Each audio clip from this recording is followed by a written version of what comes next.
გამარჯობა. მოგესალმებით ყველას. მე ვარ ბექა პატურაშვილი, ეს არის Redline-ი. დიდი მადლობა თქვენ რომ მიყურებთ და დღეს არაჩვეულებრივი დღე გვაქვს. ალბათ ბევრმა თქვენგან მოუკვე ნახა სოციალურ ქსელებში გავრცელებული კადრები, თუ როგორ დაიბომბა მოსკოვი, სადაც ამ დრომდე არაერთ ლოკაციაზე არის ხანძარი და მიმდინარეობს ჯერ კიდევ ქრობა. ცოტა ადრე დაბნელდა რუსეთის დედაქალაქში, იმიტომ რომ დიდი შავი ღრუბლები წარმოიშვა ამ ვულკანური ამოფრქვევების შედეგად.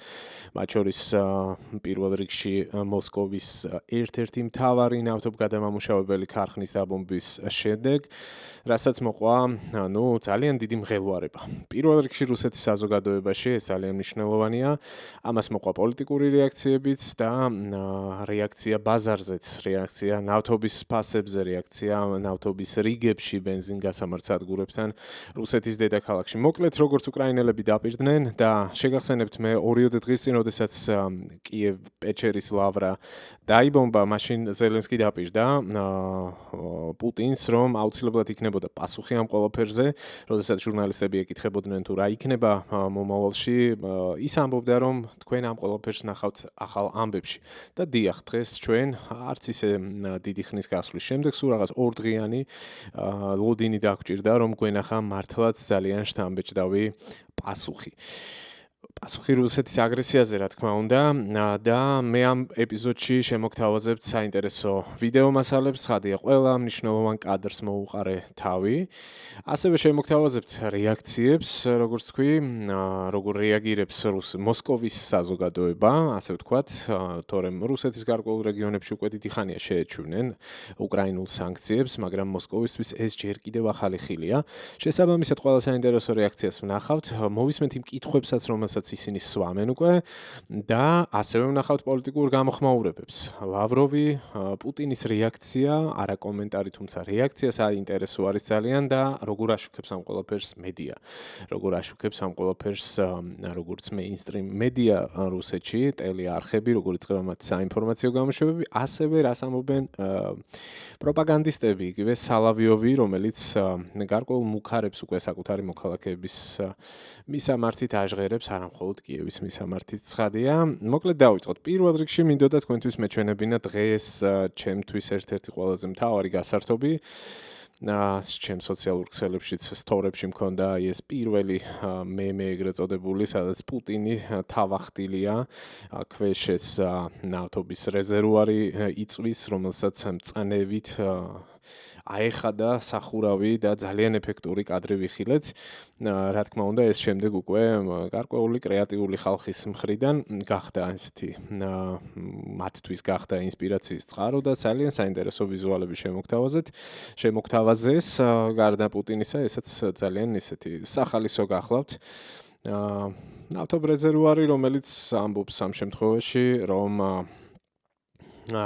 ქუდს იხდის მათი სიზუსტის მიმართ, უკრაინულ დრონებს მიმართავს. სხვათა შორის მარტო დრონები არ იყო გამოყენებული, იყო საინტერესო კადრები, სადაც უკრაინული ფრთოსანი რაკეტები ჩანს და დრონების ნაირსახეობა, ასე ვთქვათ, აი ამ შეტევის მასშტაბზე და გარკვეულ დეტალებზეც მექნება საუბარი. მანამდე კი ვნახოთ ის კადრები, რომელიც ამ მემეების ინსპირაცია გახდა, რომელიც თავში შემოგთავაზეთ.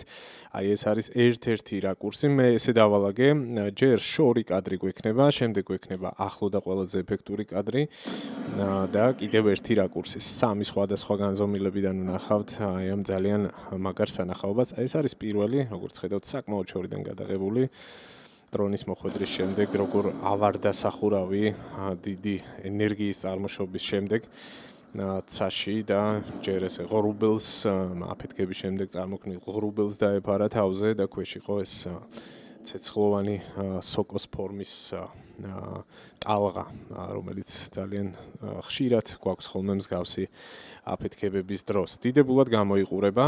შემდეგი რაკურსი, როგორც დაგვირდით, ახლავე, აი აქ არის, ესაც ძალიან საინტერესო მხრიდან არის გადაღებული. საერთოდაც ძალიან მაგრად იმუშავეს დღეს რუსეთში ბრჭყალებში ეგრეთ წოდებულმა კორესპონდენტებმა, ადგილობრივებმა, ან სამხედრო მიმომხილველებმა, ან როგორც გინდათ ისე დავარქვათ, ასე ხუმრობით ვეძახით ხოლმე მსგავს შემთხვევაში იმ ხალხს, ვინც თვითმხილველია და ამ ყველაფერს ფოტო თუ ვიდეო მასალის მეშვეობით აღწერს და ასევე აკომენტარებს, ძალიან საინტერესო რეაქციებიც გვექნება. ეს კიდევ ერთი რაკურსი, როგორც ნახეთ, აქაც კარგად ჩანდა ეს საინტერესო აფეთქება და აი მთავარი კადრი ეს არის.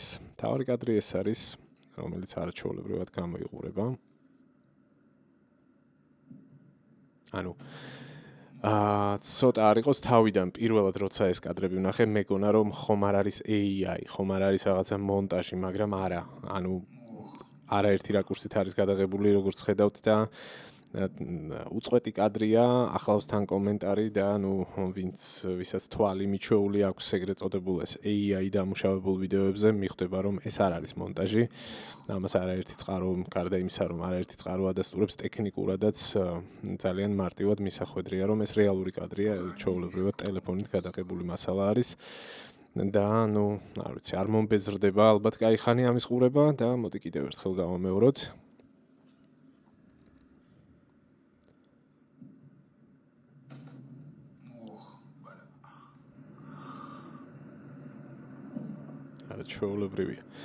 არაჩვეულებრივი მეგობრებო. ხო, შემდეგი. მოკლედ ეს შეტევა დაიწყო დაახლოებით ღამის 4 საათიდან ადგილობრივი დროის და უკვე როცა გათენდა აი ესეთი არაჩვეულებრივი პეიზაჟი ჰქონდათ რუსეთის მოქალაქეებს, კონკრეტულად მოსკოველებს. აქ მუსიკა დადებული მეტი ეფექტურობისთვის, მაგრამ ჩვენ ეს საავტორო უფლებებს რომ არ გადავაწყდეთ პრობლემის სახით, ამიტომ გავთიშოთ. გამოსახულებაც არაჩვეულებრივად ამბობს სათქმელს. სხვა შორის რამდენიმე კომენტარი შემოხვდა ქართველების ამ ვიდეო მასალაზე, ქართულ Telegram არხებზე თუ Facebook გვერდებზე აღარ მახსოვს. სადაც ვიღაცები წერდნენ, რომ როგორ გულწრფელად გშურს აი ამ კაცის, ვინც აივანზე დგას, მშვიდად ყავას სვამს და ამ არაჩვეულებრივ პეიზაჟს უყურებსო. ესეთი გამოხმაურებაც ქონდა ამ ამბავს მოკლედ. თუმცა მოდი ქართველების რეაქციები ცოტათი გვერდზე გადავდოთ და წინ უფრო საინტერესო გველოდება მოსკოვის მცხოვრებლების რეაქციები. როდესაც რაღაცა უცნაურმა ხმებმა გააღვიძა და ფანჯრიდან გაიხედეს, ეს ერთ-ერთი ყველაზე ცნობილი სახეა დღევანდელი დღის, ეს ახალგაზრდა ქალი, რომელიც უნდა გაჩვენოთ, მისი ვიდეო ძალიან ფართოდ გავრცელდა ვირუსულად, ასე ვთქვათ, იმიტომ რომ ძალიან ისეთი საინტერესო რეაქცია ჰქონდა.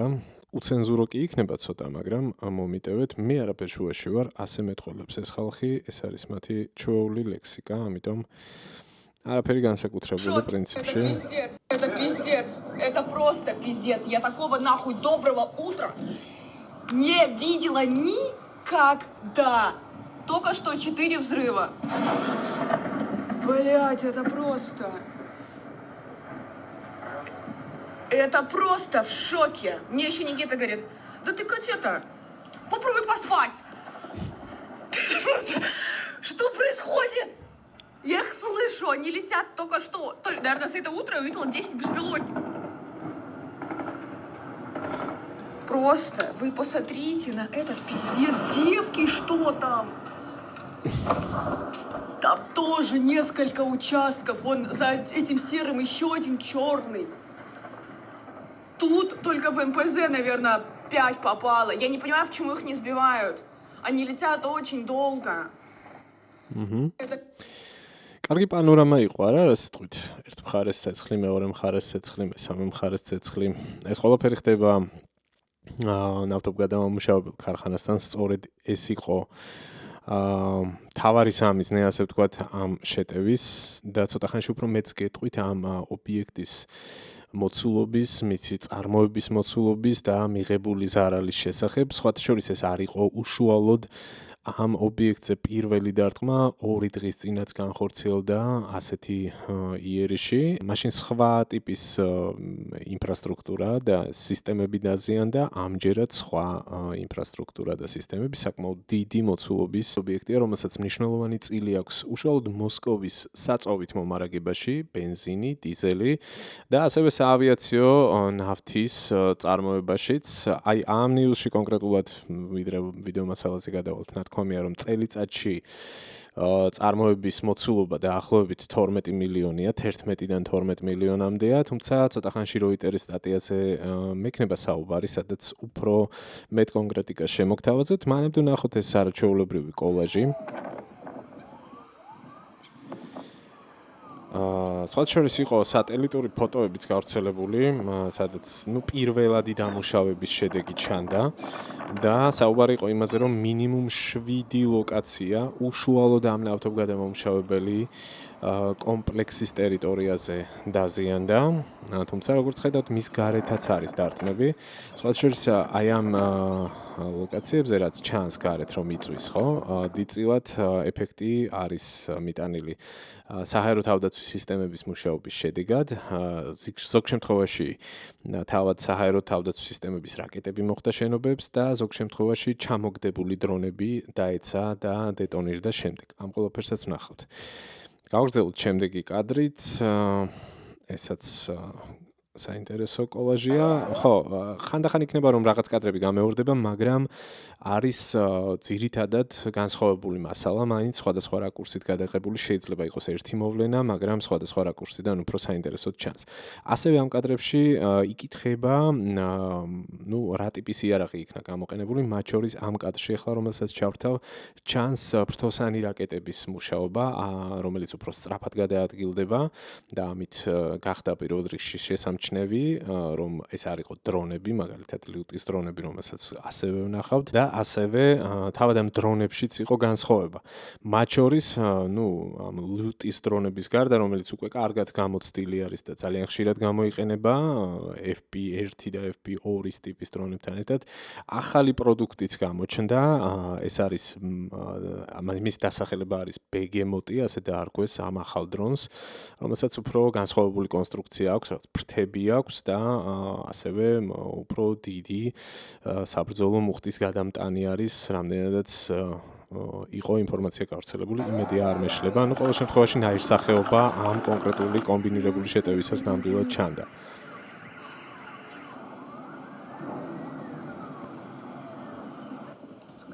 ხალხის რეაქციას ხედავთ. ესეც ხატრული კადრია, ვერაფერს თქვი.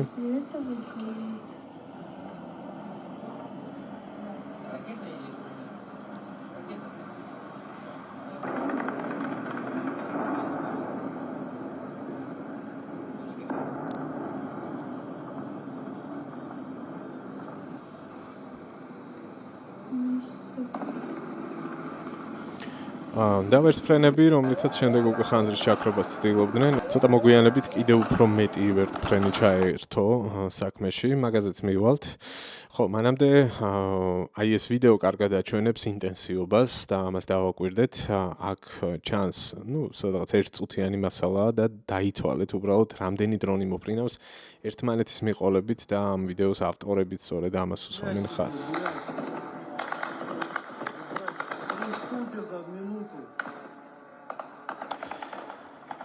გესმით ხმა ხო ეს გასროლების ტყიანბრქვევები, კალაშნიკოვები, რა ვიცი, ყველაფერს ესვრიან, თუმცა მხოლოდ ეს არ ყოფილა, ძალიან აქტიურად მუშაობდა მოსკოვში ეს ჰაერსაწინააღმდეგო თავდაცვის სისტემები, თუმცა მთლიანობაში ამან მაინც ვერ უშველა, იმიტომ რომ რა თქმა უნდა, როდესაც ამას გეგმავდნენ, უკრაინელებმა იცოდნენ მათი ეს შესაძლებლობები თავდაცვითი და შესაბამისად იმიტომ ხდება ამდენი რაოდენობის დრონების გაშვება, რომ გათვალისწინებული აქვს, რომ მათ გარკვეულ ნაწილს გადაიჭერს თავდაცვის სისტემები, თუმცა გარკვეული ნაწილი მიაღწევს აუცილებლად მიზნამდე და დღევანდელ შეტევას თუ შევხედავთ, ფაქტია, რომ საკმაოდ ბევრმა დრონმა თუ რაკეტამ მიაღწია მიზნამდე. აი აქ ჩანდა მაგალითად ერთ მომენტში თუ შეამჩნიეთ თავდაცვის სისტემის მუშაობის ეფექტი, რაკეტის გაშვება.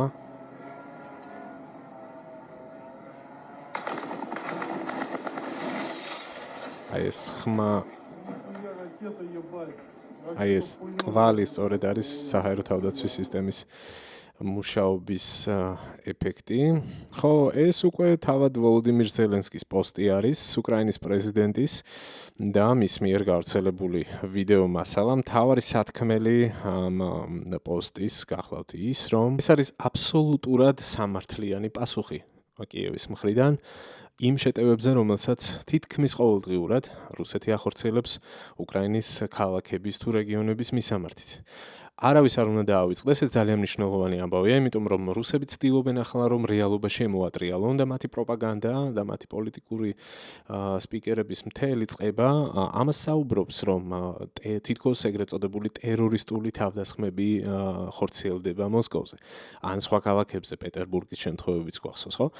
რეალურად ეს არის პასუხი მთელ იმ ბოროტებაზე, რასაც უკვე მეხუთე წელია აკეთებს რუსეთი ზამთარ ზაფხულ და ამასაც არ ვამბობ შემთხვევით, ძალიან მძიმე ზამთარი გამოიარა უკრაინამ ამ შემთხვევაშიც და წინა წლებშიც, როდესაც ინტენსიურად იბომბებოდა მათი ენერგოინფრასტრუქტურა, იმისთვის რომ მოქალაქეებს არ ქონოდათ წყალი, არ ქონოდათ დენი, არ ქონოდათ გათბობა და უბრალოდ გაყინულიყვნენ და გაეტეხათ უკრაინელი ხალხი. ახლა სამართლიანი პასუხის დროა, ახლა იმიტომ რომ უკრაინას გაუჩნდა ეს შესაძლებლობა და მათ შორის ზელენსკი აქ ხაზს უსვამს სწორედ იმას, რომ მათ შორის არაერთმა საერთაშორისო პარტნიორმა გასული დღეების განმავლობაში შენიშნა და აღნიშნა ის, რომ უკრაინას საშუალო დისტანციაზე და შორ დისტანციაზე ეფექტური სანქციების განხორციელება შეუძლია და ბოლოს ტექსტს ასრულებს იმის, რომ ახლა დრო არის, რომ ომი დასრულდეს, ეს მუდმივად აქვს ეს ხაზი ზელენსკის მის ბოლო განცხადებებში, რომ დრო არის პუტინმა ომი დაასრულოს. ანუ ქვეტექსტი არის ის, რომ მე ამ ყველაფერს ვაკეთებ იმიტომ, რომ ვაიძულო ის დაჭდეს მოლაპარაკებების მაგიდასთან. ხო, და ერთგვარად ეს პოზიცია პრევენციაც არის უკრაინის კრიტიკოსების მიმართ, იგივე დონალდ ტრამპის მიმართ, ხშირ შემთხვევაში, რომელიც ამბობდა, რომ მხარეებს თითქოს ზელენსკის უბრალოდ არ სურს ომის დასრულება. ეს გაკვეთილი მიიღო უკრაინის პრეზიდენტმა საკმაოდ კარგად და ყოველ ჯერზე ხაზს უსვამს, რომ მე ომის დასრულება მინდა.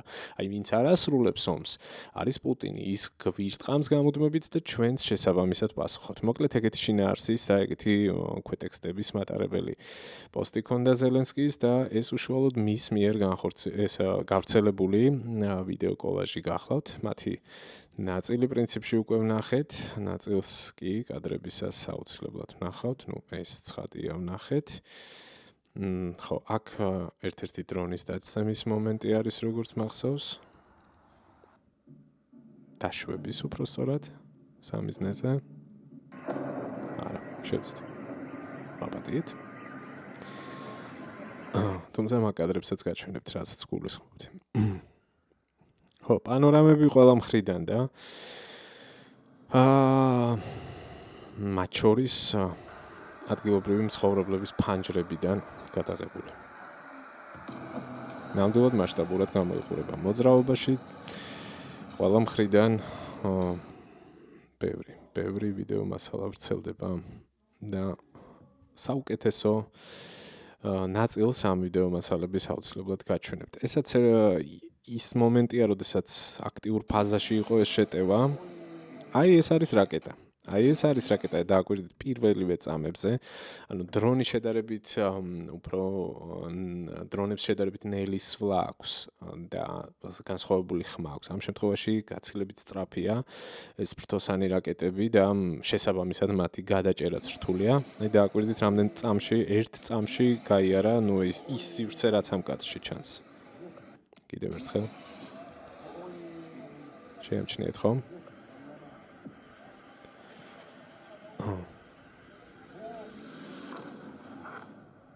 და დარტყმის მომენტი.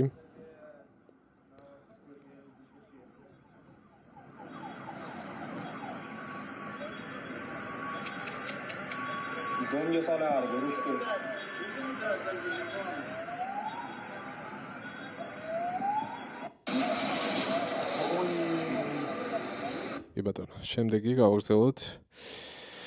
აქ რა გვაქვს?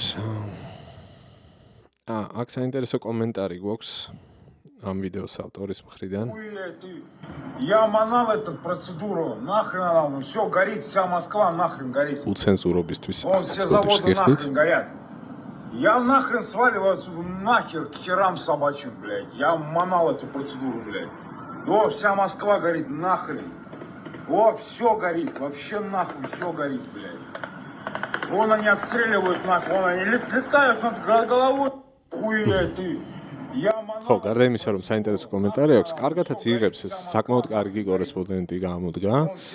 ყველა მხარეს დაგვანახა რა ხდება მის თავზე და არა მხოლოდ მის თავზე. და ამბობს, რომ უნდა დროზე უნდა გავასწრო აქედანო, ესე ზრდილობიანად რომ თქვა, დაახლოებით ეგ შინაარსი არის. ხო, აქ რა გვაქვს?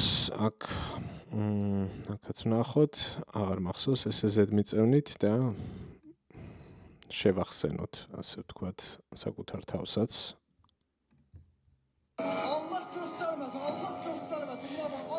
ხო, აი ეს არის ლუტი. აი ეს არის დრონი და განსხვავება პრინციპში, რაზეც ვსაუბრობდი.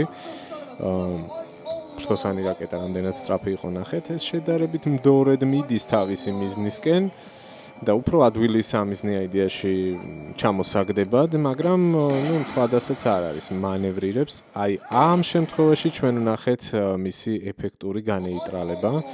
და ვკითხულობდი სხვათა შორის აი ამ ვიდეოების გავრცელების კვალდაკვალ, რომ როგორც ჩანს, გარკვეული ზომები მინიმუმ მოსკოვში თან იმის გათვალისწინებით, რომ მანამდე 2 დღის წინაც განხორციელდა შეტევა, თავდაცვის კუთხით მიიღეს, იმიტომ რომ ფაქტია, რომ ამ ობიექტზე დარტყმების პარალელურად ჩვენ საკმაოდ აქტიურ მუშაობას ვხედავთ საჰაერო თავდაცვის სისტემების. აი ამ შემთხვევაშიც ყოველ შემთხვევაში ეს კონკრეტული გაშვება აღმოჩნდა ეფექტური საკმაოდ ახლო დისტანციიდან, როგორც ხედავთ, აქვე მათ თავზე ძალიან ახლოს ხდება, აი ამ ლოკაციიდან, საიდანაც კადრია გადაღებული და აგვირდით, ახლოსვე ხდება გაშვება, ანუ ნავთობ ობიექტის გარშემო არის განლაგებული როგორც ჩანს წინასწარ ეს ყველაფერი, იმ წუთას ვერ გაჩნდებოდა ფაქტია და ამ შემთხვევაში ერთი დრონი გადაიჭირეს, თუმცა არა ერთი.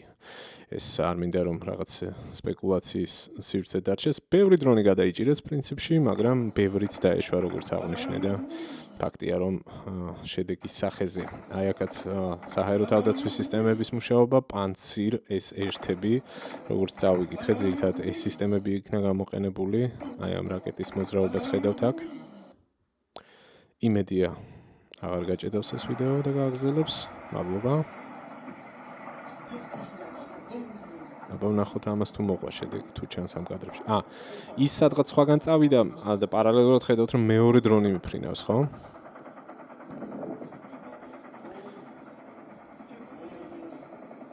აი ამას მოხდა.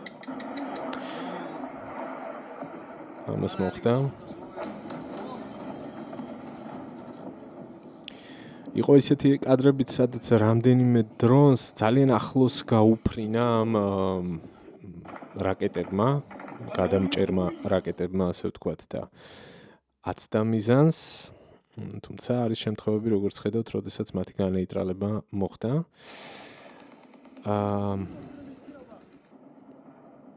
კიდევ საჰაერო თავდაცვის რაკეტების მუშაობა, თუმცა ამ შემთხვევაში აი ზუსტად ეს მომენტია, რასაც ვამბობდი, ნახეთ, სად მიფრინავს და სად გაუვლის ახლა, აი აქ ქვევით თუ შეამჩნიეთ, ძალიან ახლოს გაუფრინა ამ რაკეტამ, მაგრამ აცდა და სადღაც წავიდა. აი აქ მიახლოებულ კადრში უკეთესად ჩანს. ნახეთ? ხო, ანუ კი, არის ეფექტური ეს სისტემები, თუმცა ამ მასშტაბის შეტევის დროს არც ისე. არა ყველა შემთხვევაში, ასე ვთქვათ, შესაბამისად. ხო, იმის რისკიც არსებობს, რომ მათი ნაწილი მაგალითად შენობებს მოხდეს და ასეთ შემთხვევები ყოფილა.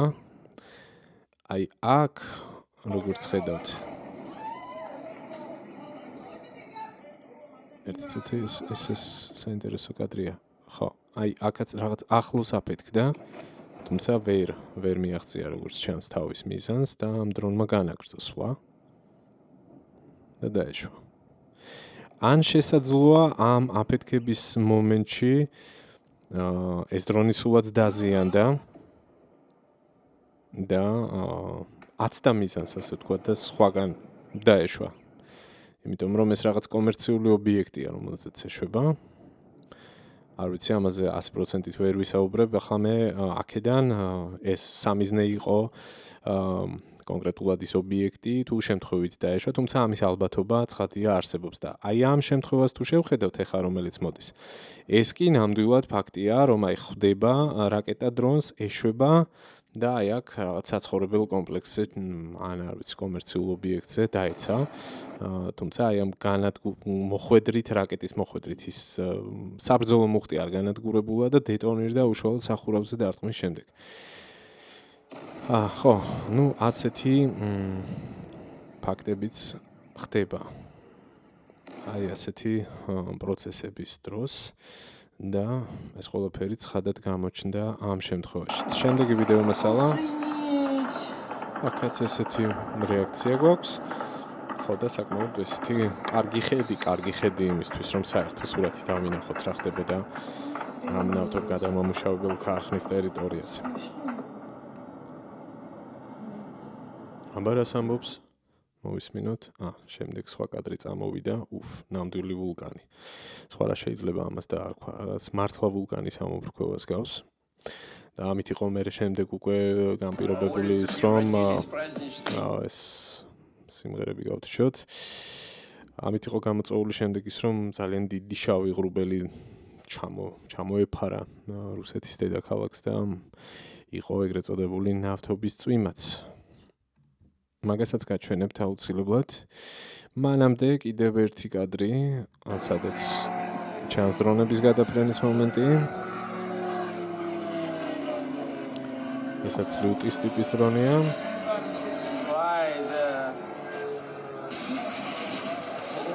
აი ეს უკვე რაკეტა. ეს პრინციპში იმ კადრიდან არის აღებული ის მომენტი, რომელიც მანამდეც გაჩვენეთ.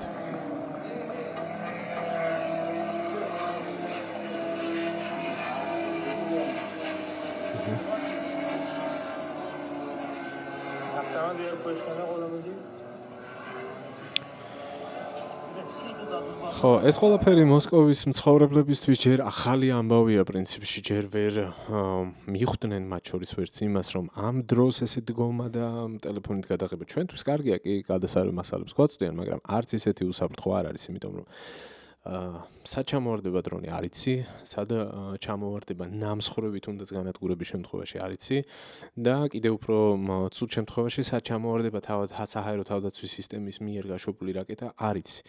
ამიტომ ასე არ უნდა იდგნენ და არ უნდა იღებდნენ წესით ყველა უნდა გადადიოდეს თავშესაფარში, მაგრამ ჯერ ეს სკილები, ეს უნარები, ქართულად რომ ვთქვათ, ვერ გამოიმუშავეს. პერიოდულად რომ არ მოვიწყინოთ სულ რაღაც ერთი და იგივე ტიპის, ჩემი აზრით კი არ არის მოსაწყენი, მაგრამ რაღაც ესეთი კადრების ყურებით მოდით პერიოდულად შემოვიტანოთ რეაქციები და ესაც ერთ-ერთი დღევანდელი დღის ჰიტია, ასე ვთქვათ. ეცი ხმას უნდა აუწიო მას, კარგი რეჩი აქვს აქ. Ты что, долбоёб, что горит, блядь? Пол капотни нету нахуй её, блядь.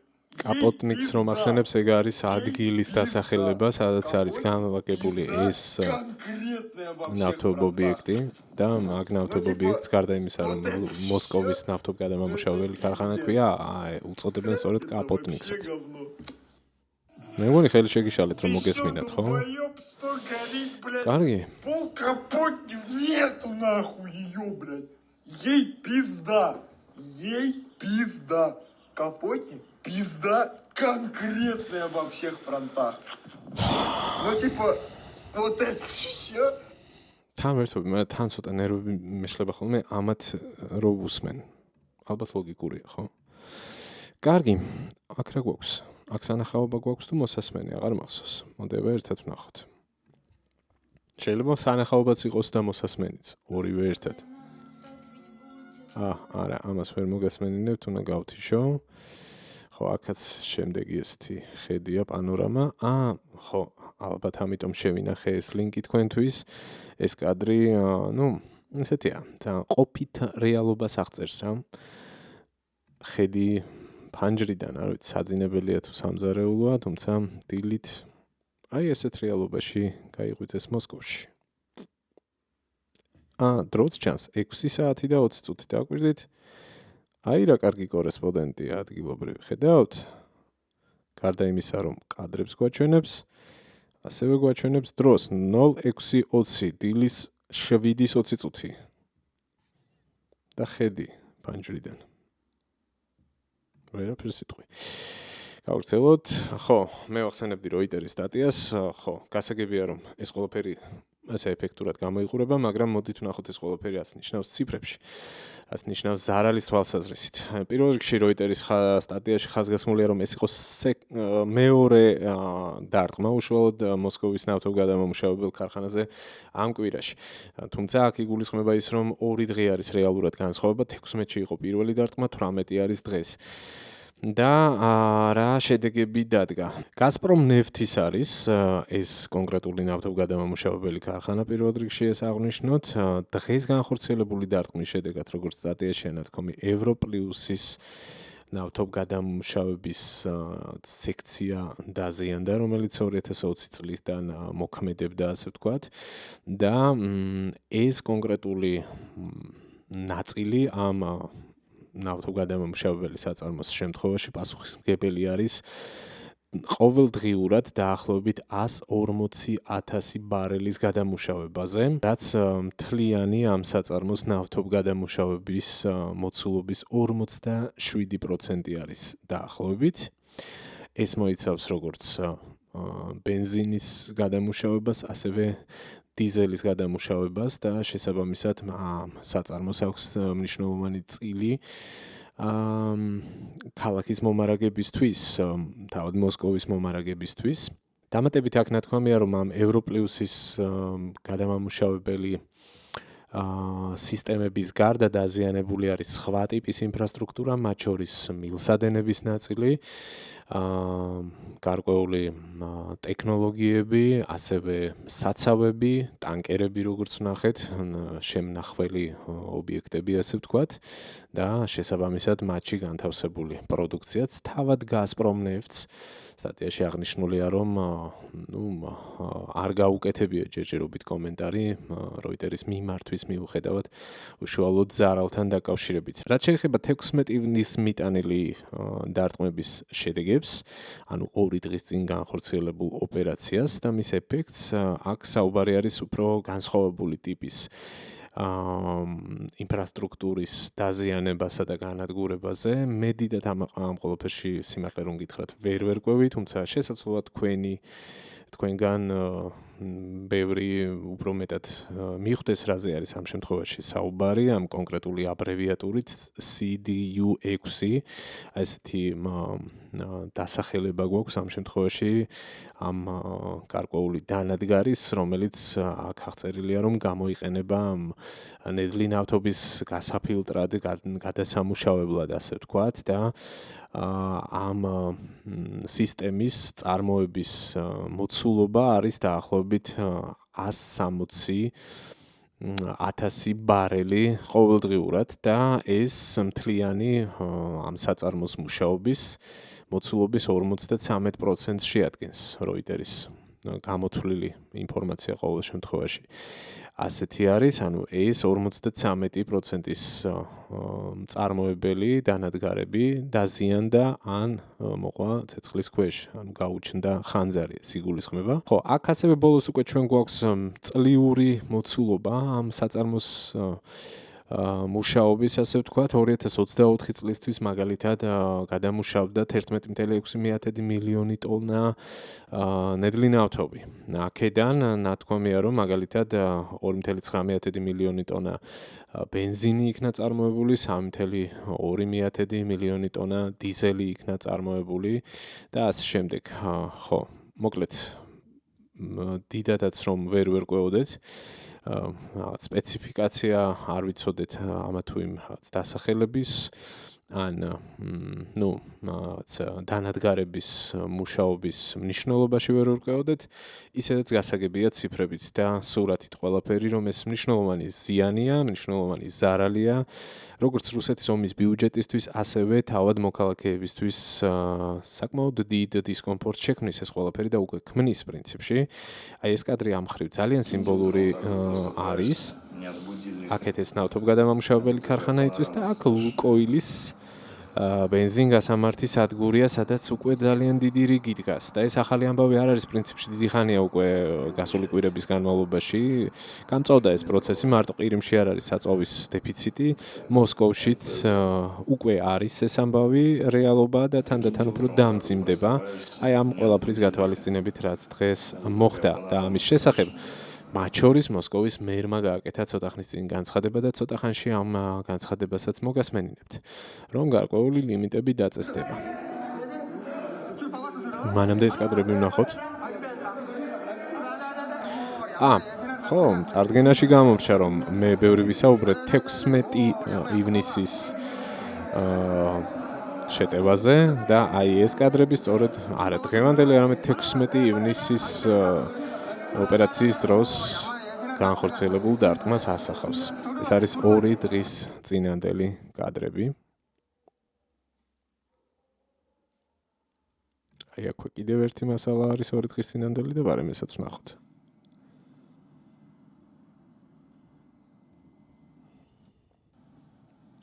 ვერაფერს სიტყვი, ესაც ძალიან შთამბეჭდავად გამოიყურება, მაგრამ მოდი შევთანხმდეთ, რომ დღევანდელი დარტყმების ეფექტი მაინც სულ სხვა იყო და ეფექტზე თუ ვსაუბრობთ, აუცილებლად ესაც უნდა ვახსენოთ. აი ნახეთ როგორ გამოიყურება ნავთობის წვიმა მოსკოვში.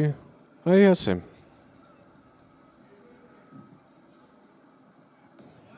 ასევე ასე მანქანებზე თეთრ ფერზე განსაკუთრებით კარგად ჩანს. შენიშნეთ ხო შავი ღრუბელიც.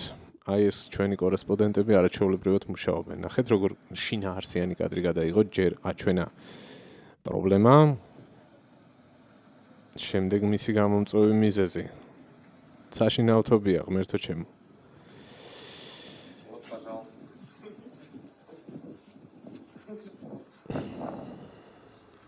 კი ბატონო. გავგრძელოთ.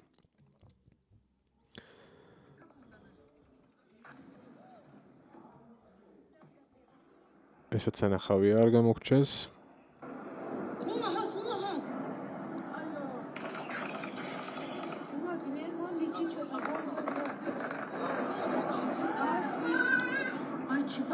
ეს ის ლეგენდარული კადრის კიდევ ერთი რაკურსია.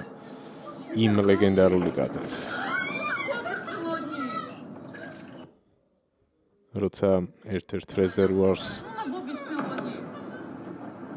მოძრა თავსახური და ჰაერში აიჭრა. საინტერესო ის არის სხვათა შორის მასალა იმ ამბავში, რომ ქრონოლოგია კარგად ჩანს რა. ანუ რა მოხდა ამის შემდეგ. ესე იგი, როცა ამ რეზერვუარს დაარტყეს, მანამდე ხო გასაგებია, რომ გარშემო უკვე ბევრი რამ იწვოდა.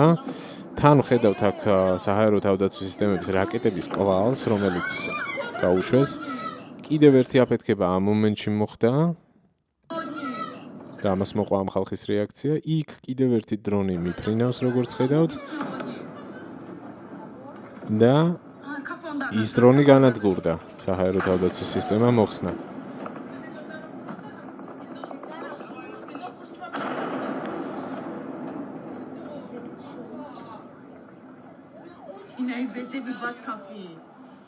ესენი რა ენაზე ლაპარაკობენ? ხო, რომელ ენაზეც არ უნდა ლაპარაკობდნენ, ფაქტია, რომ ძალიან კარგი ვიდეო კი გადაიღეს.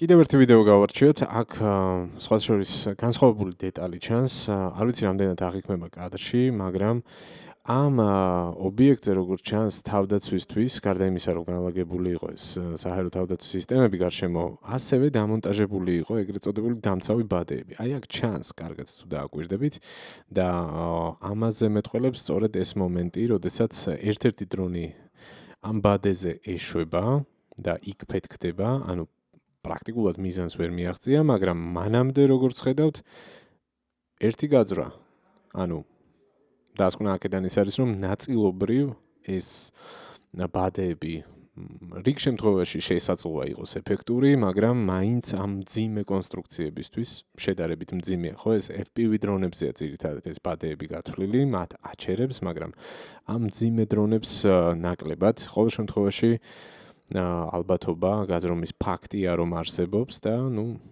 ამ კადრებში საკმაოდ კარგად ჩანს ეგ ბალანსი. ერთი გაძრა და დაეშვა სამიზნეზე, მეორე დაიჭირა დრონმა და აფეთქდა ბადეზე შეხების შემდეგ. შემდეგი რა გვაქვს? ხო, ეს კადრი პრინციპში გაჩვენეთ, ეს არის როდესაც ის რაკეტა მოხდა და სახურავზე დაეშვა. ამიტომ ამაზე განმარტებები უკვე გავაკეთეთ, აღარ გავჩერდები. ხო, აი ეს ძალიან საინტერესო ნიუანსი ასევე. ამ შემთხვევაში თქვენ ხედავთ, რომ საცხოვრებელი კორპუსის შენობის სახურავზე დაყენებული არის საჰაერო თავდაცვის სისტემა.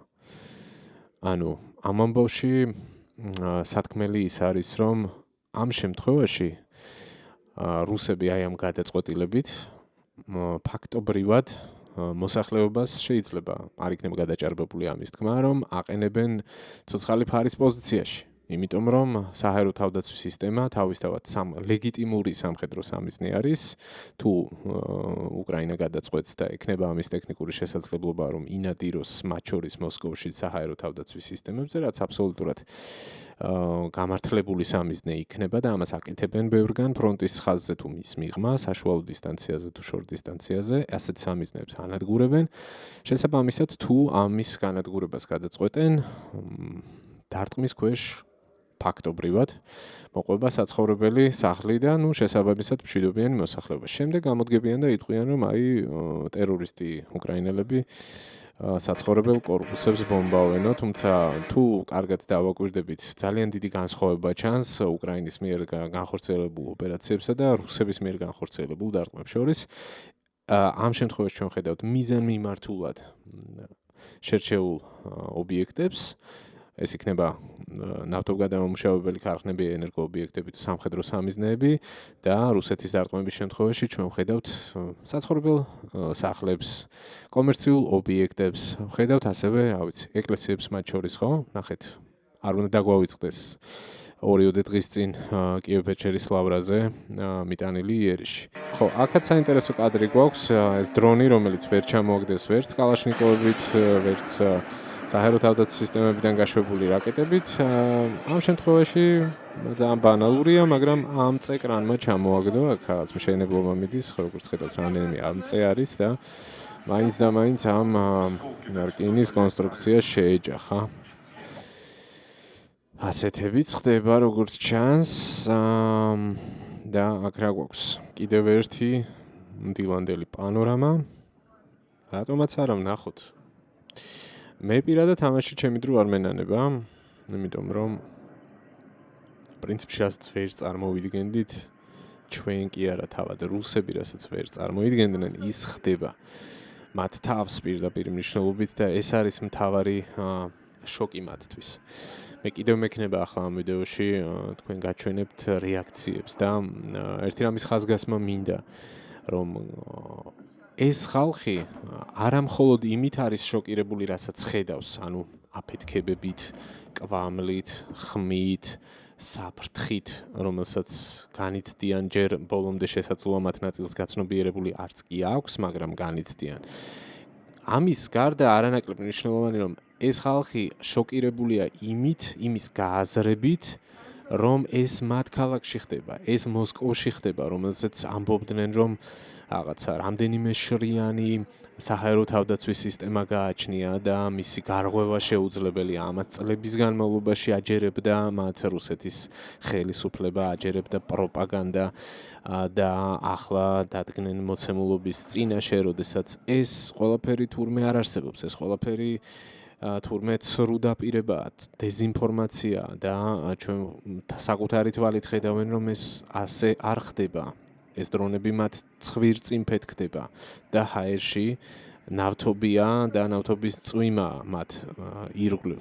და ეს ყველაფერი მნიშვნელოვანია, რომ კრემლიდან დაახლოებით 15-20 კილომეტრის დაშორებით ხდება ეს მანძილიც გამოთვალეს და ესაც არ არის საიდუმლო, ხო? თავისთავად ეს ყველაფერი მათთვის არის შოკის მომგვრელი. ეს არის პირველი რეაქცია, გაოცება, მიუღებლობა, ამის გააზრების პროცესში ალბათ ახლა არიან და შემდეგ უნდა მოყვეს წესით უკვე მომდევნო ფაზა, რაც გამოიხატება ბრასში წესით, გამოიხატება რეაგირებაში. ამ ყველაფერზე.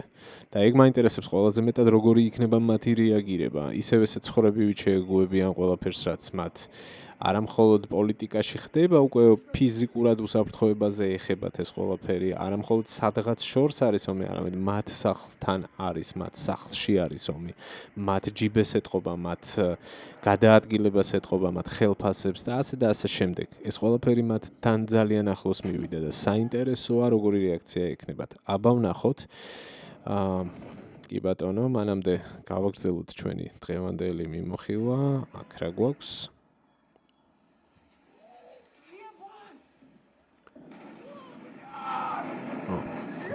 Реакция, სწორედ, реакция.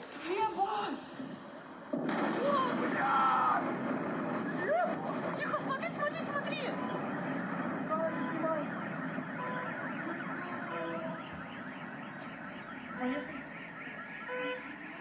Вот еще один дрон.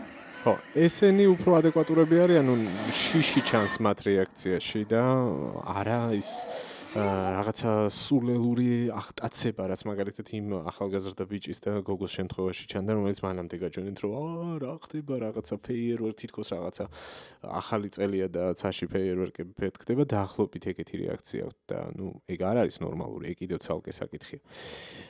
შემდეგ რა გვაქვს? მე ვახსენე რომ ვერტფრენები იყო ჩართული, ერთი კადრი ასეთი გაჩვენეთ. ნუ ამაშიც გასაკვირი არაფერი არ არის, ცხადია. ამ ხელა ხანძრების ფონზე მიმდინარეობს ქრობის ოპერაცია. ამ შემთხვევაში ნაჩვენები არის ერთდროულად რამდენიმე ვერტფრენიცაში. ამ ვიდეოს ავტორი ამბობს, რომ სადღაც 11-12 ვერტფრენი დავთვალეო.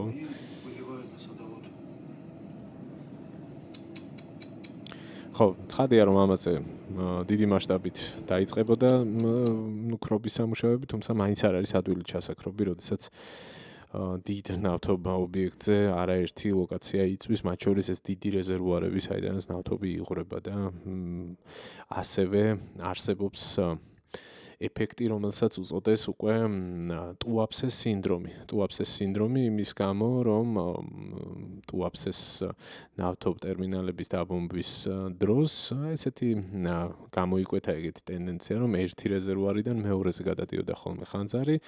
ამიტომ ამ შემთხვევაშიც არ არის გამორიცხული, რომ ეს ხანძრის კერები გაფართოვდეს და გადაედოს სხვადასხვა რეზერვუარებს ერთი სიტყვით. კარგი, ეს კადრი ბევრჯერ ვნახეთ უკვე, წავიდეთ წინ.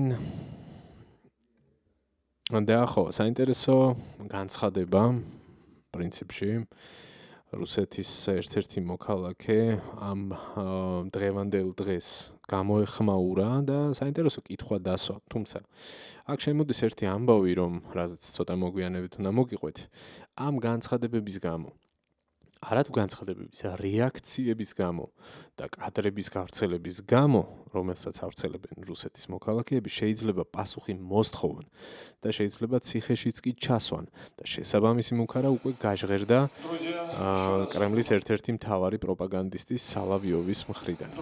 ახლა ამ კაცს მოусმინოთ. თუ რა თქმა უნდა, ჩემი ინტერნეტი არ გაჭედავს. აბა Она, конечно, нихуя не добрая. У меня остается только единственное предположение, вариант. Вот, посмотреть сейчас день, два, три на происходящее. Вот, так сказать, как мы будем действовать дальше. И если опять же будет вот это вот дрочево, вот, без смазки нахуй. Вот, вариант один. Собираться в кучке, приходить в центр Москвы, вот, культурно, мирно, без, так сказать, всяких мыслей. Собраться где-то в центре, возле Министерства обороны, возле Кремля и задать вопросы, что происходит нахуй, ёбаный рот. Вот это единственный вариант остается, ну, на мой взгляд, что сделать, потому что дальше, если мы просто будем молча наблюдать, что происходит, и нихуя не делать, у нас просто не останется страны, у нас не останется дома, у нас не останется родины, сука. А если у нас не останется дома, страны и родины, недолго и нам всем. აბა რა სიტყვით? ძალიან საინტერესოა და სიმპტომურია ეს ვიდეო მასალა. ძალიან ადეკვატური გამოსვლა ამ შემთხვევაში. რაც ამბობს, ხო, ვინც ვერ გაიგო, რომ 1-2-3 დღე კიდევ უნდა შევხედოთ ალბათ რა მოხდებაო, თავში ამბობს, მაგრამ თუ არაფერი არ შეიცვალა, მაშინ უკვე ქმედებისკენ მოწოდებაა ფაქტობრივად, რომ მაშინ უნდა ავდგეთ, გავიდეთ ქუჩაში, გავიდეთ მოსკოვის ცენტრში, მივიდეთ თავდაცვის სამინისტროსთან, მივიდეთ კრემლთან და აქ ხას უსვამს, რომ შვიდობიანად და რაღაცა ძალადობის გარეშე, რა თქმა უნდა, ამას ხას უსვამს. და უნდა დავსვათ კითხვები იქ ხალხმა ქუჩაში, რომ რა ხდება, რა ჯანდაბა ხდება. შედარებით სრտილობიანად რო თქვა, ვიდრე მან თქვა. და ჩვენ თუ ასე არ მოვიქცევით, გამოდის რომ მაშინ თუ ესე გაგრძელდება, დავკარგავთ სახლს, დავკარგავთ სამშობლოს და ყველაფერს დავკარგავთ, ხო? ეს კაცი ამას ამბობს, აი მოვისმინოთ კიდევ ერთხელ. Так сказать, всяких мыслей, собраться где-то в центре, возле Министерства обороны, возле Кремля и задать вопросы, что происходит нахуй, ёбаный рот. Вот это единственный вариант остается, на мой взгляд, что сделать, потому что дальше, если мы просто будем молча наблюдать, что происходит, и нихуя не делать, у нас просто не останется страны, у нас не останется дома, у нас не останется родины, сука. А если у нас не останется дома, страны и родины, недолго и нам всем. ლოგიკურია კი, რა თქმა უნდა, წესით და რიგით კმაყოფილება უნდა გაჩნდეს, წესით და რიგით პროტესტიც უნდა გაჩნდეს და რეაქციაც უნდა მოყვეს ამ ყველაფერს, მაგრამ მეორეა აქ ამბავი, რომ ეს ყველაფერი ძალიან კარგად იციან თავად კრემლში და ძალიან კარგად მოიხსენებათ მათ რეპრესიების მეთოდების შესახებ. სხვებსაც ასწავლიან, ხო იცით ეს ამბავი? აქეთაც. ხო და ცხადია რომ ისინი ახლა შესაძლოა კრემლში იმაზე მეტად ფიქრობენ მოსალოდნელ უკმაყოფილებაზე, ვიდრე თავად ზარალზე, რომელიც ადგებათ ამ დარტყმების შედეგად. იმიტომ რომ მთავარი გათვლა პრინციპში, ერთ-ერთი მთავარი გათვლა კიევისგან სწორედ ეგ არის, რომ რატომ მოსკოვში, ხო, სხვაგან რატომ არა? იმიტომ რატომ მოსკოვში და პეტერბურგში, იმიტომ რომ ხალხმა იგრძნოს ეს ომი, იმიტომ რომ თუ ეს ცნობილი მოსაზრებაა, ხო, რომ ვიდრე მოსკოვში და პეტერბურგში არ გაჩნდება უკმაყოფილება, მანამდე არაფერი არ შეიცვლება, იმიტომ რომ რუსეთი ეგრეა მოწყობილი, მათ არ ანაღლებთ ეს ეთნიკური რესპუბლიკები, იქით აღმოსავლეთით, ჩრდილოეთით და სამხრეთით, არსად არ ანაღლებთ, რამდენი სახორცე შტურმი იქნება, რამდენს გაყრიან იქ ეგრეთ წოდებულ სპეციალურ სამხედრო ოპერაციაში მონაწილეობის მისაღებად, რამდენი მოკვდება, რამდენი დარჩება, ეს არ აინტერესებთ. ეს უბრალოდ სტატისტიკაა მათთვის, რომელსაც აყალბებენ, მეტიც რომ ვთქვათ, ხო? ანუ ხალხი იხოცება და აფორმებენ რაღაც ემათ, რა ქვია, დაკარგულად აცხადებენ და ასე შემდეგ, ხო? ნაკლებიც უჯდებათ მერე კომპენსაციის გადახდა და ვითომც არაფერი არ მოხდა, მაგრამ მოსკოვი და პეტერბურგი სხვა საკითხია უკვე. აქ არის ეგრეთ წოდებული ელიტა, რომელმაც შესაძლოა ხმა მოიღოს და მაინც ჯერ კიდევ მიუხედავად იმისა, რომ ბევრი გავიდა, მათ შორის საქართველოში, ბევრ რუსს ხედავთ, ვინც გამოექცა ამ სიტუაციას და არა მხოლოდ საქართველოში, მთელ მსოფლიოში გაფანტულები არიან, მაინც რჩება გარკვეული ნაწილი, ვინც აი ამ ადამიანის მსგავსად შეიძლება რაღაც კითხვებით დასვას. და ამაზე რა თქმა უნდა ფიქრობენ და საერთოდ არ არის გამორიცხული რომ მივიღოთ რაღაც რეპრესიების ახალი ტალღა, მით უმეტეს რომ ეს ყველაფერი თან ერთვის ამბავს რაც ხდება ფრონტზე და იმ უარყოფით ბალანსს, რომელიც ადამიანური რესურსის თვალსაზრისით რუსეთის არმიას დღეს გააჩნია. მათ უფრო მეტი ეღუპებათ ვიდრე გაწევა აქვთ კონტრაქტნიკების ნაწილში, ანუ კონტრაქტზე წამსვლელთა რაოდენობა იკლებს, თანდათან უფრო არაპოპულარული ხდება და მე მათ შორის და ბევრი, ვინც ამ ამბებს თვალს ადევნებს, საუბრობთ იმაზე, რომ არ არის გამორიცხული, რომ შემოდგომისთვის დაჭირდეთ მათ მობილიზაციის გამოცხადება. ანუ იმისთვის, რომ მობილიზაცია გამოაცხადონ, მათ ჭირდებათ ამ ყველაფრის შეფუთვა და პირიქით კამპანიების წარმოება, რომ როგორღაც ეს ხალხი განაწყონ ომისთვის და დაარწმუნონ საკუთარ სიმართლეში, ბრჭყალებში და საკუთარ ძლევამოსილებაში მათ შორის, რომ აგრძნობინონ, რომ შენ რომ იქ წახვალ, იქ არ მოკვდები, ჩვენ ვიმარჯვებთ, მაგრამ ჩვენ საქმე ბოლომდე გვაქვს მისაყვანი. მაგრამ როგორ გინდა ეს დააჯერო, როდესაც თავზე ბომბები, რაკეტები აცვივა და მოსკოვი იბომბება, ხო? ანუ ეს ამბავი, აი ეს დარტყმები პოლიტიკური თვალსაზრისით პუტინისთვის სერიოზული კრიზისის შემომტანია, ასე ვთქვათ, რიგ გარეშე კრიზისის შემოაქ, ანუ გათვლადი არ არის ეს ყველაფერი, მის დამატებით ის თავის ტკივილი არის, ასე ვთქვათ, იმ რეალობაში, როდესაც შესაძლოა რომ მოუწიოს რეალურად მობილიზაციის გამოცხადება, იმიტომ რომ ეს ჭირდებათ მათ. სხვა შემთხვევაში რთულად მისდით ფრონტზე საქმე. ამიტომ ძალიან ხისტი ნაბიჯები ალბათ არის მოსალოდნელი და პრინციპში მაგის სიმპტომებიც გამოჩნდა. მე სალავიოვი ვახსენე, შემოხვდა მისი ვიდეო, რაღაც მონაკვეთი თავისი დღევანდელი გამოსვლიდან, თავის ეთერში, სადაც ამბობდა, რომ კი, თქვენ უნდა მოითმინოთ, თქვენ უნდა გაიაზროთ, რომ ეს ომია და აქ თქვენ უნდა გახდეთ ღირსები იმ პატივის, რაც თქვენს მამებს და პაპებს ჰქონდათ, ანუ მეორე მსოფლიო ომზე ეს პარალელის გავლება და თქვენ მსხვერპლი უნდა გაიღოთ. ამის დავალდებულება შემოვიდა ერთის მხრივ, რაც ჩემთვის იმ ქვეტექსტის მატარებელი იყო, რომ თქვენ მსხვერპლი უნდა გაიღოთ, ნიშნავს იმას, რომ გარდა იმისა, რომ არ უნდა იწუწუნოთ საწვავის რიგზე და თავზე დრონების დაფრენაზე, ასევე არ უნდა იწუწუნოთ თუ თქვენ სამშობლო დაგიძახებთ ფრონტზე და გაგიწვევენ ხვალ სავალდებულო გაწვევაში. აი ეს ქვეტექსტი დავიჭირე მან და ასევე იყო მუქარა, პირდაპირი მუქარა, მათ შორის გამოეხმაურა იმ ხალხს, რომელიც შეშინებული წერდა ამ ვიდეოებს, რომელიც მათ შორის მე თქვენ გაჩვენეთ და თქვა, რომ ეს საერთოდ რას გავს. ეს ასე არ უნდა ხდებოდეს და არ უნდა აჩვენებდეთ აი ამ შეტევებს, აი ამ დარტყმებს, რომელიც ხორციელდება. იმიტომ რომ ეს ამით თქვენ პანიკას თესავთ და ამ პანიკის დათესვა არ მოსულა და ამის გამო თქვენ შეიძლება პასუხი აგოთ, შეიძლება კი არა, პირდაპირ ციხით დაემუქრა. აი ამ ხალხს, მათ შორის შესაძლოა მაგ ჩამონათვალში იყოს ეს ახალგაზრდა ქალიც, რომელიც რაღაც კითხვებს სვამს. არა ისე კონკრეტულად როგორც ის ბიჭი სვავდა, მაგრამ ესაც სვავს. Нас недавно перестали обстреливать Москва, Московская область. Скажите, как вы? Вы считаете нормальным, что мы дошли до того, что мы в области, в Москве не можем найти укрытие, что уже долбят по столице? Не надо мне говорить, что это ответки, это реакция на то, что мы там обстреливали. Обстреливают столицу. Регионы тоже этого не должны видеть. Как вам вообще в целом сложившаяся ситуация? Мы в ахере. Мы сегодня с 5 до 7 просто наблюдали, около 15 дронов вылетело из-под моих окон практически. У меня просто нет слов.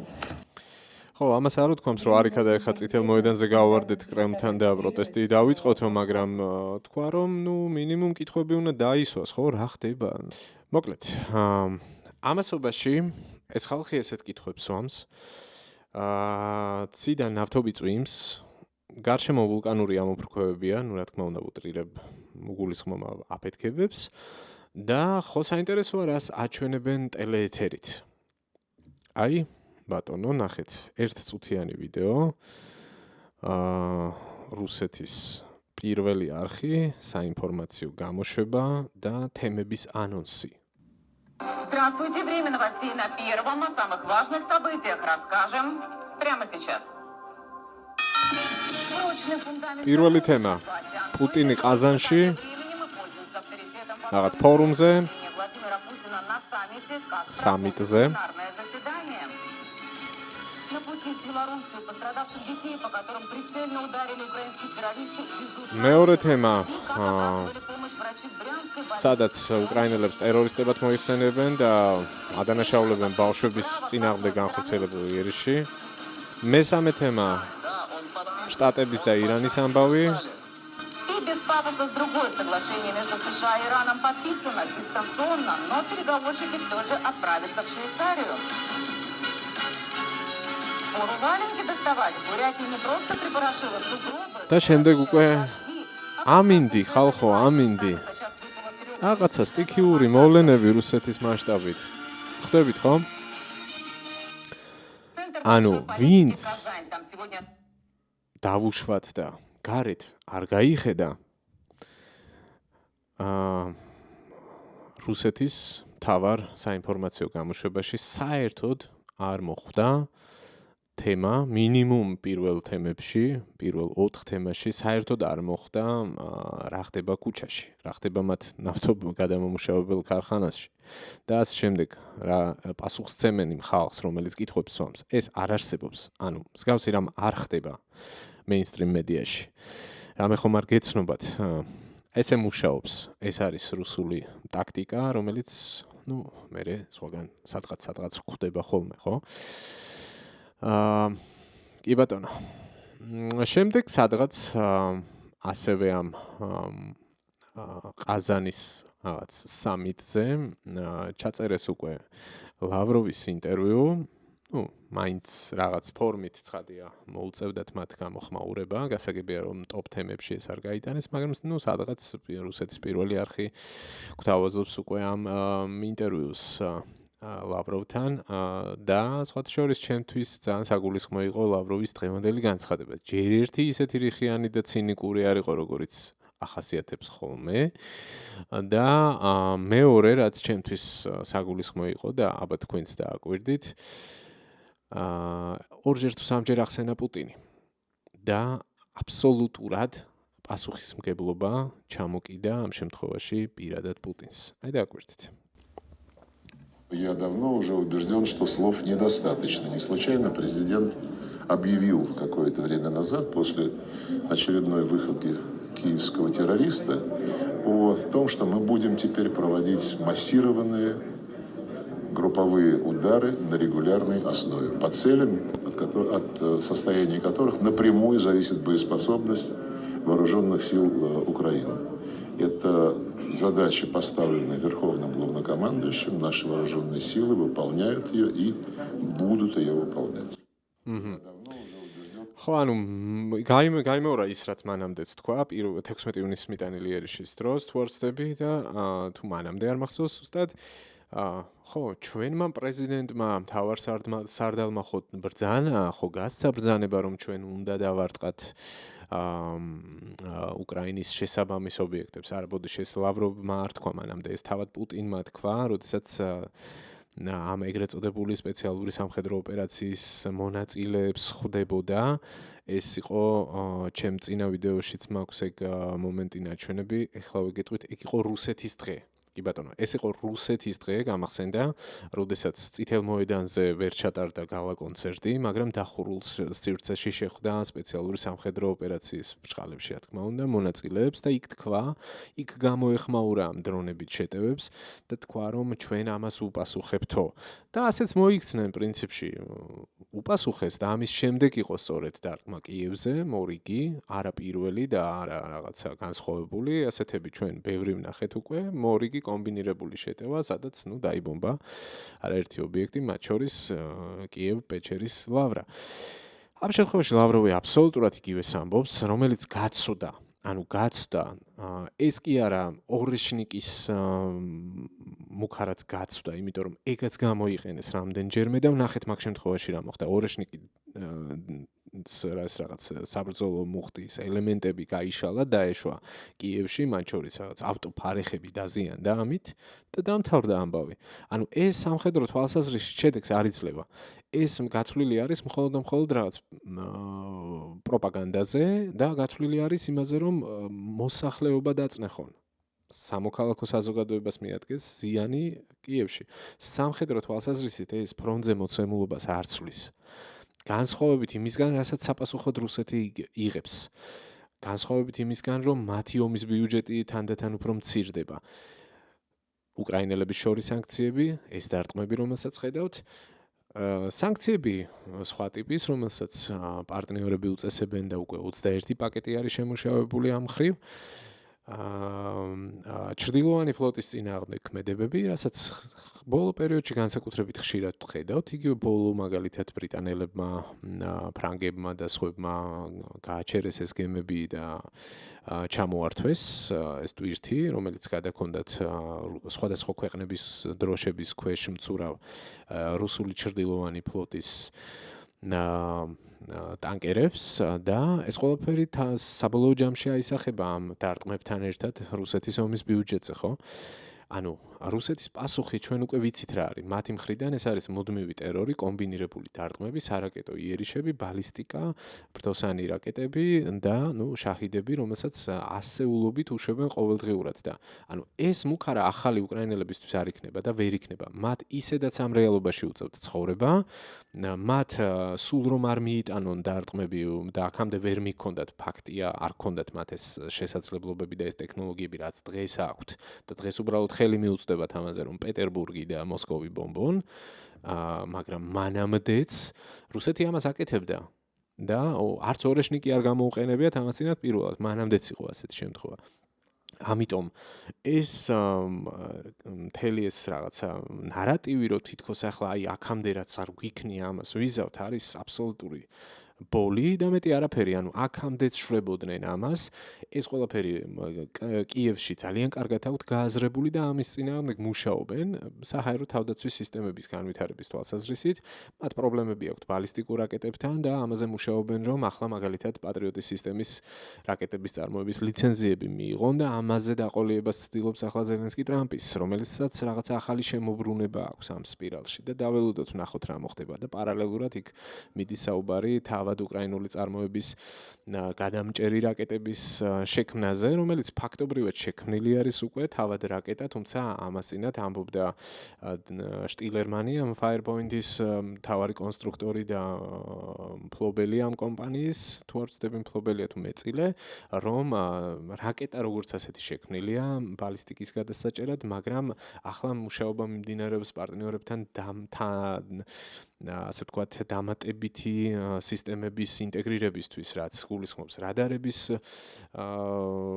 თანხვედრაში მოყვანას, ამ სისტემების შემადგენლობაში კომბინირებული მოქმედება არის საჭირო, მარტო რაკეტის გაშვება არ არის საჭირო, რადარი საჭიროა, რაღაც კომუნიკაციის ქსელები და ასე შემდეგ, ამ დეტალებში არ შევალ და ვერ შევალ, არ ვარ მე ამის სპეციალისტი, მაგრამ პრინციპი გასაგებია, ხო?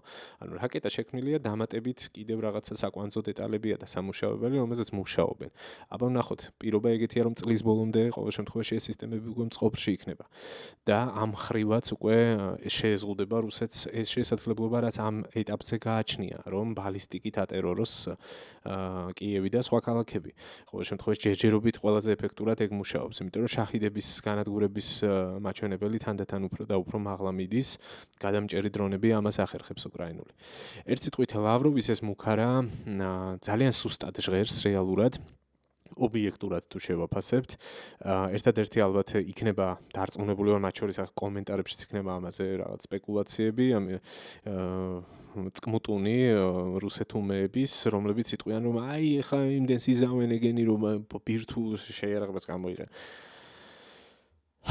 აბსურდი. ეგ თემა საერთოდ დაივიწყეთ, იმიტომ რომ ვერანაირ ბირთვულ იარაღს ვერ გამოიყენებენ, იმიტომ რომ მაგას კიდევ სხვა ტიპის ლეგიტიმაციის მინიმუმ ილუზიის შექმნა ჭირდება, რომ ბირთვული შეიარაღება გამოიყენო და ეგ კიდევ აბსოლუტურად სხვა ძალთა ბალანსის საკითხია. ეგ ამ თამაშის მიღმა თემა არის. ბირთვული შეიარაღების გამოყენება და ვინ თუ არა თავად ამ ხალხმა, ლავროვიდან დაწყებული, პუტინით დამთავრებული, ეს ძალიან კარგად იციან. ამიტომ მაგ ამბავზე თქვენ ნუ ინერვიულებთ, არანაირი ბირთვული იარაღის კიევის წინააღმდეგ გამოყენება არ მოხდება. მაქსიმუმ რაც ამ ამბავს მოყვება, იქნება მორიგი რაღაც ახალი ტალღა ამ კომბინირებული საჰაერო იერიშების. და ვიცი, ალბათ დაბომბავენ კიდევ გარაჟებს, ეკლესიებს და ასე შემდეგ. კარგი, გამიგრძელდა, ხო, არ გვსმენია პუტინის სიტყვები, თუმცა საინტერესო რეაქცია ყაზანის კონფერენციაზე თუ სამიტზე. იმ დროს, როდესაც მოსკოვში დრონები და რაკეტები დაფრინავენ უკრაინული, ეს აჩვენებს, რომ ვიცი, ერთობა კარგ ხასიათზეა. აქ ამ მომენტში რაღაც ამათ დასცინა მე მგონი, რომ ეს გამოყენება რა ხდება აქ? ხო, ნუ მათ რუსული არ იციან როგორც ჩანს. ინდონეზია ვიღაცები არიან იქ და მიანიშნა რომ ყურსასმელი გაიკეთეთ და ალბათ დროულად ვერ ქონდათ მათ რეაქცია და ამაზე გაიცინა. ხო, ნუ ეს კაცი საერთოდ არ ვიცი, ნუ სადღაც სხვაგან არის. პარალელურ სამყაროში, როგორც მასზე ხშირად ამბობენ ხოლმე. და ნუ არ ვიცი რა აცინებს, ის აცინებს, რომ ამით დემონსტრაციას აკეთებს, რომ ეს თითქოს რაღაც კოღოები დაფრინავენ, იქ არაფერი არ ხდება, ხალხო სიმშვიდე და თავდაჯერებულობა უნდა რომ ასხივოს, მაგრამ ჩემი აზრით ესაც გაცვდა უკვე და ხო ვიღაც ბებოებზე, ვიღაცა პროპაგანდისტთვის ძალიან მოწყვლად ხალხზე რუსეთში შეიძლება ეს გაყიდოს და რაღაცა ძლევამოსილი ჩანდეს, მაგრამ მთლიანობაში რეალობა, რომელიც იქ ხალხს ეჯახება, გაცილებით ხისტია, რომ ამან გადაწონოს, ჩემი აზრით.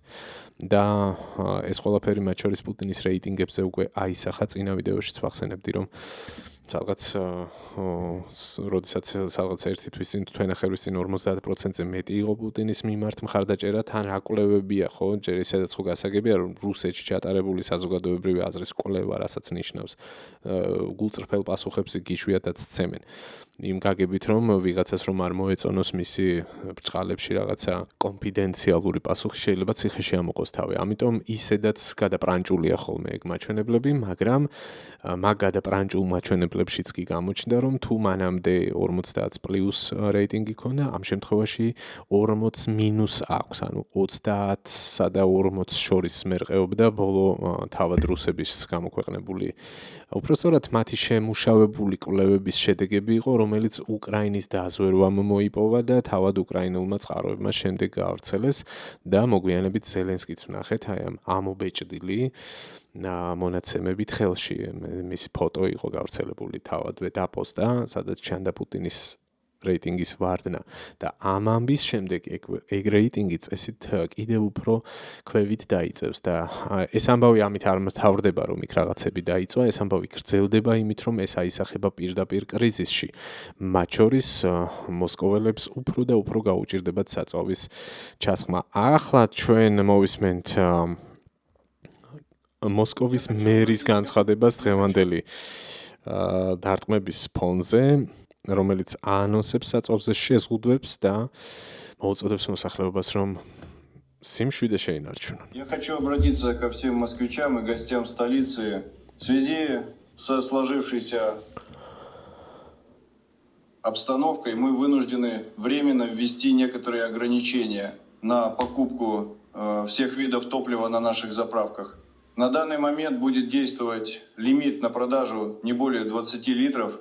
А дальше мы планируем перенять положительный опыт из Крыма и, скорее всего, введем систему талонов. Я прошу вас сохранять спокойствие и не создавать излишнюю панику. Благодарю за внимание.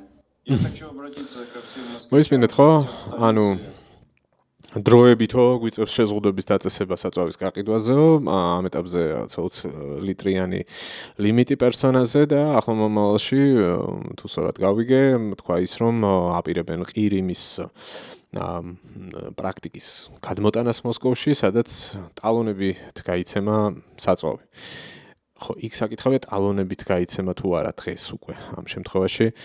მოკლედ, საწვავზე შეზღუდვები გამკაცრდება და გაფართოვდება მოსკოვში და ეს პრობლემა უკვე აწუხებთ ადგილობრივებს, ესაც დღევანდელი კადრები. Заехали сейчас на заправку, и этой ночью бензин подорожал, стал 100 рублей. А где Фарук? Они где-нибудь с ним пишут на табло? Вон там на табло на другой стороне. Так, 92-й стоит 97 рублей, 99, а 95-й 109 рублей. Короче, 95-й заправили 109 рублей. მოკლედ გაძვირდა უკვე საწვავი. ამ ვიდეოში ამას აღწერდნენ, ეს ტაბლოც სწორედ ამას აჩვენებს. ალბათ მანამდე იაფიღირდა შედარებით და ახლა 100 რუბლს გადააჭარბა ლიტრი ბენზინის ფასმა 95 ოქტანობის მაგალითად, როგორც აქ იყო ნათქვამი და ამ ყველაფერს დაემატება შეზღუდვები. აქაც მოსკოვია. Может, в курсе, что происходит в Москве? Ни одной заправки с сотым бензином, Роснефть вообще вся закрыта, перекрыта. Что-то происходит? და ისევის ყველაზე ხშირად დასმული კითხვაა ბოლო მინიმუმ 24 საათის განმავლობაში მოსკოვში. Закрыто, перекрыто. Что-то происходит? რა ხდება, რაღაცაშია საქმე ხალხო. В курсе, что происходит в Москве? Ни одной заправки. რაღაცაშია საქმე. ხო, რაღაცაში საქმეა სხვათა შორის აეროპორტებშიც, ეს უკვე ერთ-ერთი აეროპორტია მოსკოვის შერემეტოვო გვაქვს ინფორმაცია და შეფერხებული რეისები საჰაერო უსაფრთხოების ზომებიდან გამომდინარე. ხო, აქ ამბავი ის არის, რომ მგზავრებს არ ქონდათ შესაძლებლობა უსაფრთხოების ზომებიდან გამომდინარე, რომ ტერმინალებში გადასულიყვნენ და რაღაცა ეს სადგომებში და შედარებით უფრო დაცულ ზონებში მოუწიათ მოცდა. პარკინგზე და ასე შემდეგ.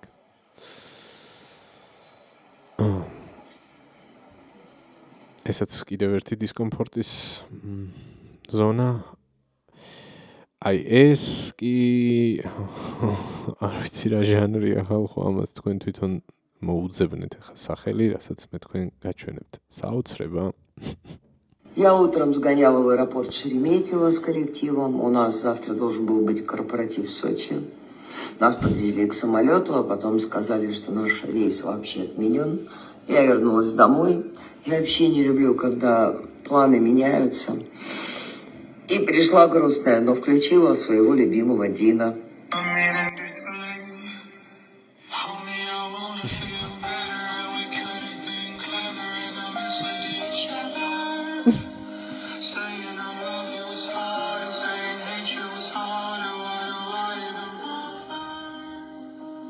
Ориентация север. Я хочу, чтоб ты верил, я хочу, чтоб ты плакал. А я не буду бояться, что нам нужно расстаться, и мне нужно остаться. Клиника. Мне нужно остаться в Москве. Кстати, 19-го релиз.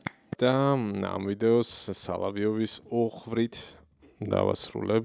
დღევანდელი მისი გულჩათხრობილი ესეთი სევდით და თან როგორი ცდილობდა რომ ამ თავისი ჩაფიქრებული თხრობით რაღაცნაირად ბრძოლის ჟინი გაიღვიძებინა რუს ერში. მსხვერპლი უნდა გაიღოთ, ხო ახსენეთ. ამისკენ მოუწოდებდა და აბა ჩემი ინტერნეტი შევულოცოთ რომ გაიშვას.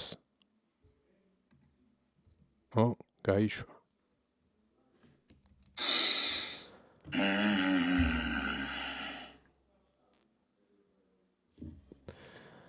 რა გინდა როქნა?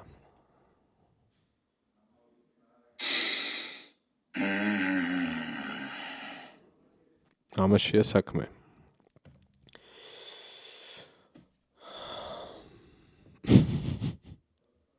ხერხული პაუზით ასე დავასრულოთ დღევანდელი ეპიზოდი. ძალიან დიდი მადლობა თუ მიყურებდით. მე მგონი თავშიც ვახსენე თუ სწორად მახსოვს რომ ალბათ ბევრი თქვენგანი ვინც ხშირად მადევნებს ხოლმე თვალს დღევანდელ ვიდეოს ელოდებოდა. თუმცა ასეც რომ არ იყოს, არქივს ჩემი YouTube არხის არქივს დღევანდელი დღე ნამდვილად უნდა შემორჩენოდა, იმიტომ რომ არქივი მნიშვნელოვანია. დღეს იყო 18 ივნისი, მოსკოვის ჩინებულად დაბომბვის ძალიან არაჩვეულებრივი დღე. დიდი მადლობა კიდევ ერთხელ ყურადღებისთვის, თუ ამ დრომდე მიყურებდით და ჩემი ხშირი მაყურებელი ხართ. თქვენ განსაკუთრებული მადლობა.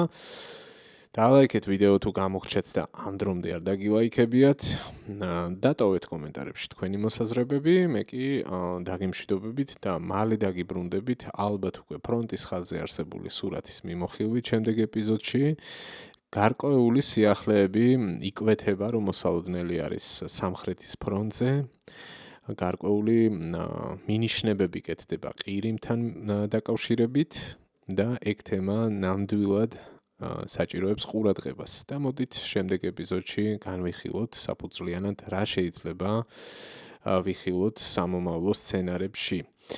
დაგემშვიდობებით, დიდი მადლობა. თუ ვინმეს დამატებით მხარდაჭერის სურვილი გაქვთ, ვიდეოს აღწერაში იქნება შესაბამისი მონაცემები, ანგარიშის ნომერი, PayPal-ის ლინკი და Patreon-ის ლინკი, სადაც შეგიძლიათ რომ ყოველთვიური პაკეტი აირჩიოთ, ასე ვთქვათ, 5, 10 ან 15 დოლარი და გახდეთ ჩემი სპონსორები.